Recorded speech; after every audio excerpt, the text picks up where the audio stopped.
12 ज्योतिर्लिंगों में से एक ज्योतिर्लिंग जिसका निर्माण खुद विश्व गुरु श्री आदि शंकराचार्य ने करवाया था, जहां पांडवों ने खुद आकर शिव के धाम की स्थापना की थी। तो आज हम बात करने वाले हैं केदारनाथ धाम के बारे में।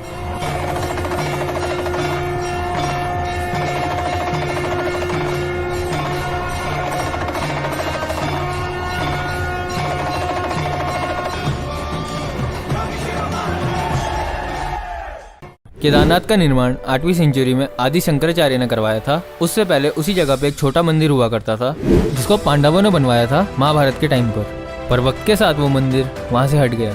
केदारनाथ जो कि उत्तराखंड के रुद्रप्रयाग डिस्ट्रिक्ट में है, जहां 1.4 मिलियन लोग हर साल दर्शन करने जाते हैं और ये नंबर्स हर साल बढ़ते हैं। तो प्रॉब्लम आखिर है क्या?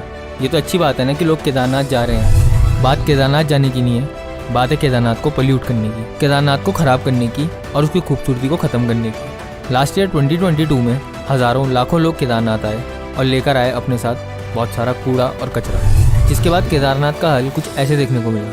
Climate change expert professor Nautiyal का कहना है कि इन सब के चलते केदारनाथ में जो वैल्यूबल हर्ब्स पाए जाते थे वो धीरे धीरे ख़त्म होने लगे हैं। जैसे कि ये सभी हर्ब्स केदारनाथ में पाए जाते थे जो कि धीरे धीरे ख़त्म होते जा रहे हैं। कुछ लोगों के लिए केदारनाथ एक धाम नहीं, बस एक टूरिस्ट डेस्टिनेशन बन के रह गया है। केदारनाथ का एयर इंडेक्स देखें तो काफ़ी पुअर है, जबकि केदारनाथ तो हिमालयन माउंटेन से घिरा हुआ है। केदारनाथ की पर डे ह्यूमन कैपेसिटी है सिर्फ 12,000 लोगों की, जिसका मतलब एक दिन में 12,000 लोग ही केदारनाथ धाम के दर्शन कर सकते हैं। पर असल में तो ये number 4.5 lakh people per day को क्रॉस कर रहे हैं। हाल ही में उत्तराखंड गवर्नमेंट ने एक अच्छा इनिशिएटिव लेते हुए इसे कंट्रोल करने का डिसीजन लिया था। गवर्नमेंट ने हर इंसान का 4 धाम का रजिस्ट्रेशन मैंडेटरी किया और 4 धाम में लिमिट्स अलॉट की। स्पेशली केदारनाथ में अब सिर्फ 13,000 लोग ही पर डे दर्शन कर पाएंगे। इस डिसीजन के बाद गवर्नमेंट के खिलाफ काफ़ी होटल्स ओनर ने प्रोटेस्ट किए और कहा कि इस लिमिट को वापस दिया जाए, क्योंकि इससे लोकल टूरिज्म और होटल सेक्टर को काफ़ी लॉस देखने को मिलेगा।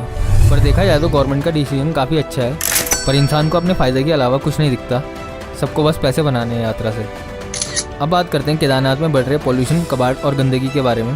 केदारनाथ जिसे स्वर्ग की सीढ़ी या फिर स्वर्ग का रास्ता कहा जाता है और मान्यता है कि भगवान शिव हर वक्त केदारनाथ में वास करते हैं।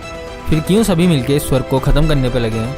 कोविड से पहले साल 2019 की रिपोर्ट में देखा जाए तो केदारनाथ में हर दिन 5,000 से लेकर 10,000 किलो कूड़ा केदारनाथ धाम के आसपास गिरा हुआ मिलता था।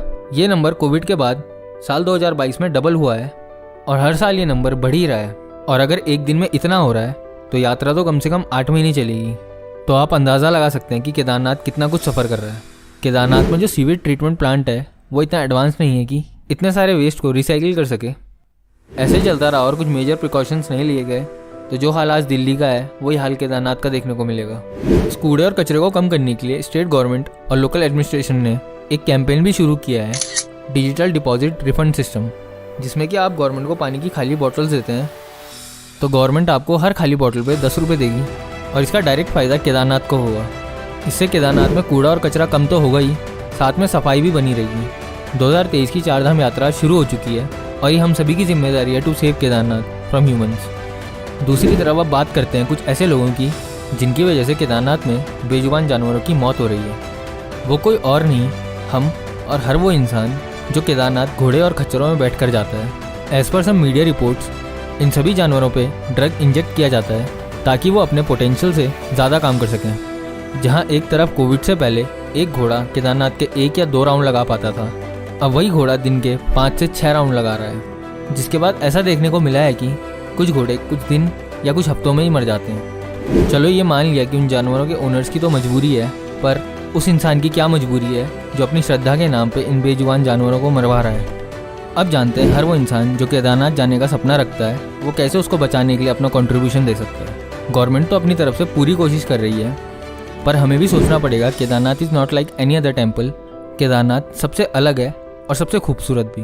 उसका ध्यान और ख्याल रखने की जिम्मेदारी हर एक इंसान की है। उसकी सफाई से लेके उसे प्रिजर्व करने की जिम्मेदारी हर एक इंडिविजुअल की है। अपने साथ लाए हुए सामान को अपने ही साथ वापस लेकर जाएं।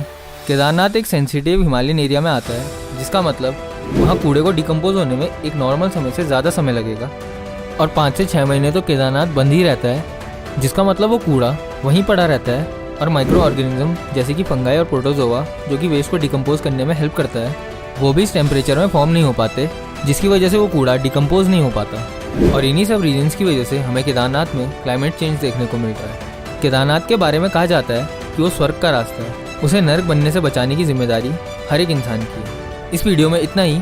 Thanks for watching. Have a safe journey. जय श्री केदार।